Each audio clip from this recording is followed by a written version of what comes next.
ഇന്ന് ഞാൻ ഷെയർ ചെയ്യുന്നത് എല്ലാവർക്കും ഇഷ്ടപ്പെടുന്ന ഒരു വിഭവമാണ്.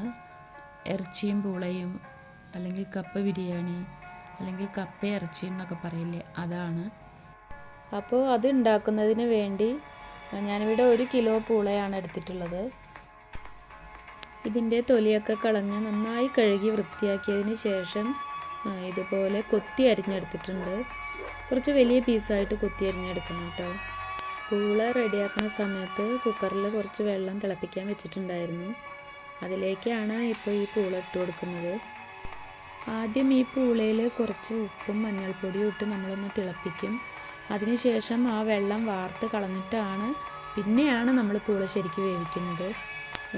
മണ്ണിൻ്റെ അടിയിൽ ഉള്ള കിഴങ്ങല്ലേ, അപ്പോൾ എന്തെങ്കിലും വിഷാംശം ഉണ്ടെങ്കിൽ അത് പോയി കിട്ടും. അതിന് വേണ്ടിയിട്ടാണ് നമ്മളങ്ങനെ ചെയ്യുന്നത്. ഉപ്പ് ചേർത്തിട്ടുണ്ട്. ഇനി 1/2 ടീസ്പൂൺ മഞ്ഞൾപ്പൊടിയും കൂടെ ചേർത്ത് കുക്കറിൻ്റെ മൂടി കൊണ്ട് അടച്ചു വെക്കണ്ട, വേറൊരു പാത്രം കൊണ്ട് ജസ്റ്റ് ഒന്ന് അടച്ചു വെച്ച് തിളപ്പിക്കുക. അപ്പോൾ അത് തിളച്ച് വരട്ടെ.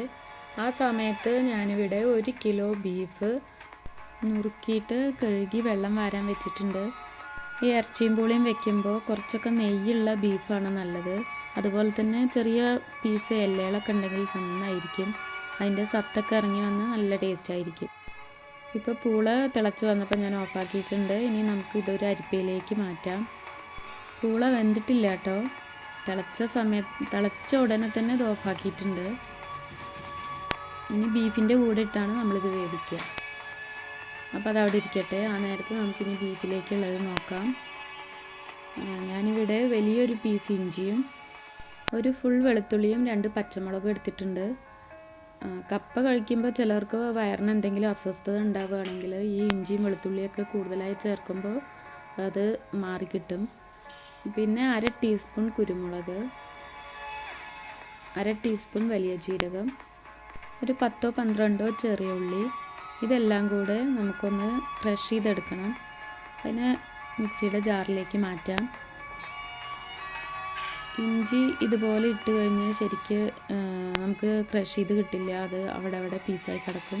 അപ്പോൾ നമുക്ക് ഒരു കത്തി ഉപയോഗിച്ച് ഇതൊന്ന് ചെറുതാക്കി ഇട്ട് കൊടുക്കാം. ഇനി ഇതിലേക്ക് ചെറിയ ഉള്ളി ചേർത്ത് കൊടുക്കുക. എന്നിട്ട് നന്നായി ഒന്ന് ക്രഷ് ചെയ്തെടുക്കുക എല്ലാം കൂടെ. അപ്പോൾ ഞാനിപ്പോൾ ഇവിടെ ചതച്ചെടുത്തിട്ടുണ്ട് കേട്ടോ. ഇനി നമ്മൾ പൂള വേവിച്ചിട്ടില്ല, ആ കുക്കറിലേക്ക് തന്നെ ഞാനിപ്പോൾ ബീഫ് ഇട്ട് കൊടുക്കുന്നത്. അതിലേക്കിപ്പോൾ നമ്മൾ ചതച്ച മിക്സും ചേർത്ത് കൊടുക്കുക. ഈ മിക്സിയുടെ ജാറിൽ കുറച്ച് വെള്ളം ഒഴിച്ച് ഒന്ന് ചുറ്റിച്ച് നമുക്ക് ഇതിലേക്ക് ഒഴിച്ചു കൊടുക്കാം. അടുത്തത് ഇനി നമുക്കിതിലേക്ക് മസാലപ്പൊടികൾ ചേർക്കാം. 3/4 ടീസ്പൂൺ മഞ്ഞൾപ്പൊടി, 2 ടേബിൾ സ്പൂൺ മല്ലിപ്പൊടി. 2 ടേബിൾ സ്പൂൺ എന്ന് പറഞ്ഞിട്ട് കുറേ ഇടുന്നുണ്ട് എന്ന് വിചാരിക്കേണ്ട കേട്ടോ. ഇത് ചെറിയ സ്പൂണാണ്. 2 ടേബിൾ സ്പൂണാണ് മല്ലിപ്പൊടി വേണ്ടത്. പിന്നെ 1/2 ടീസ്പൂൺ മുളക് പൊടി, 1/2 ടീസ്പൂൺ മീറ്റ് മസാല. അതുണ്ടെങ്കിൽ ചേർത്താൽ മതി, നിർബന്ധമൊന്നുമില്ല. 1/4 ടീസ്പൂൺ ഗരം മസാല. കുറച്ചുകൂടെ വെള്ളം ഒഴിച്ചു കൊടുക്കാം. സാധാ ബീഫ് റോസ്റ്റൊക്കെ ആണെങ്കിൽ നമ്മൾ മിക്സിയുടെ ജാറിൽ എടുത്തൊഴിച്ച വെള്ളം മതിയാകും. പക്ഷെ നമ്മളിനി പൂളയൊക്കെ ഇട്ട് വേവിക്കുന്നുണ്ടല്ലോ, അപ്പോൾ എന്തായാലും വെള്ളം വേണ്ടി വരും. പിന്നെ ഇതിലേക്ക് ആവശ്യമായിട്ടുള്ള ഉപ്പ് ചേർത്ത് കൊടുക്കണം. എന്നിട്ട് എല്ലാം കൂടെ നന്നായി ഒന്ന് മിക്സ് ചെയ്ത് കുക്കർ അടച്ച് വെച്ച് വേവിക്കുക. അതിന് മുൻപ് നമുക്കിതിലേക്ക് കുറച്ച് മല്ലിയില കൂടെ അരിഞ്ഞിടണം. ആദ്യം ഈ ബീഫ് നന്നായി വേവിച്ചെടുക്കുക. അതിന് ശേഷമാണ് നമ്മളിതിലേക്ക് പൂള ചേർത്ത് കൊടുക്കുന്നത്. അപ്പോൾ ഓരോരുത്തരുടെ ഫ്ലെയിമിനും കുക്കറിൻ്റെ പവറിനും അനുസരിച്ച് എത്ര വിസിൽ വേണം എന്നുള്ളതിലും മാറ്റം വരും. ഞാനൊരു 5 വിസിൽ വരുന്നത് വരെ വെയിറ്റ് ചെയ്യാണ്. ആ ടൈമിൽ നമുക്ക് ഇത് വറുത്തിടാൻ ആവശ്യമായിട്ടുള്ള ഉള്ളിയും തക്കാളിയൊക്കെ ഒന്ന് കട്ട് ചെയ്തെടുക്കാം. ഒരു ചെറിയ സവാള ഞാനിവിടെ അരിഞ്ഞെടുത്തിട്ടുണ്ട്.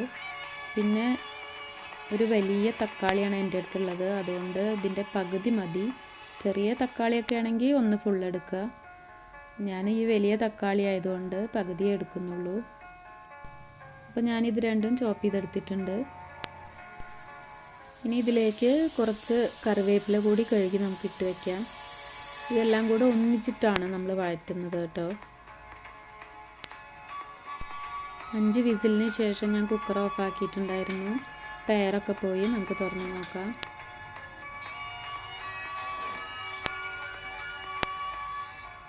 ബീഫ് വെന്തിട്ടുണ്ട് കേട്ടോ. ഇനി നമുക്കിതിലേക്ക് പൂള ചേർത്ത് കൊടുക്കണം. പിന്നെ പൂള വേവാൻ ആവശ്യമായിട്ടുള്ള വെള്ളം ഒഴിച്ചു കൊടുക്കുക. ഇനി ഒരു 2 വിസിൽ വരുന്നത് വരെ ഇതൊന്ന് വേവിക്കാം.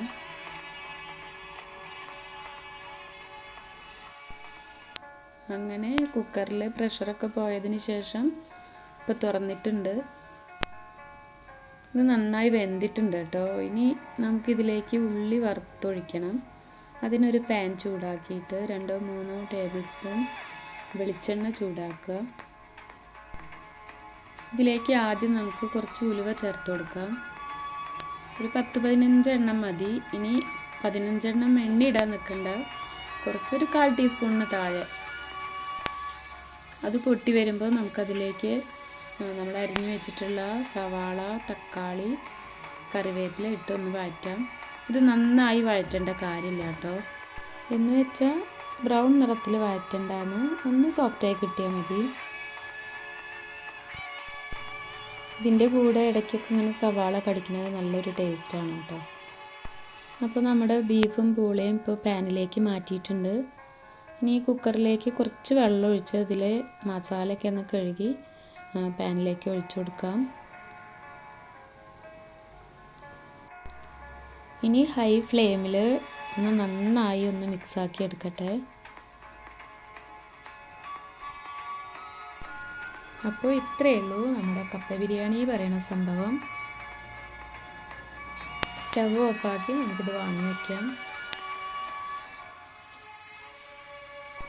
അപ്പോൾ ഈ വീഡിയോ എല്ലാവർക്കും ഇഷ്ടമായി എന്ന് വിചാരിക്കുന്നു. ഇഷ്ടപ്പെട്ടാൽ നിങ്ങളുടെ ഫ്രണ്ട്സിനും റിലേറ്റീവ്സിനും ഒക്കെ ഒന്ന് ഷെയർ ചെയ്ത് കൊടുക്കുക. അതിനു മുൻപ് സുലൈമാനി എന്ന ഈ ചാനൽ സബ്സ്ക്രൈബ് ചെയ്തിട്ടില്ലെങ്കിൽ സബ്സ്ക്രൈബ് ചെയ്യണം. കൂടെ ആ ബെല്ലൈക്കണും ക്ലിക്ക് ചെയ്യുക. അതിലെ ഓൾ എന്ന ഓപ്ഷൻ എനേബിൾ ചെയ്യുക. എങ്കിൽ ഞാൻ പുതിയ വീഡിയോസ് ഇടുമ്പോൾ നിങ്ങൾക്കതിൻ്റെ നോട്ടിഫിക്കേഷൻ ലഭിക്കും. അപ്പോൾ ബൈ, താങ്ക് യു.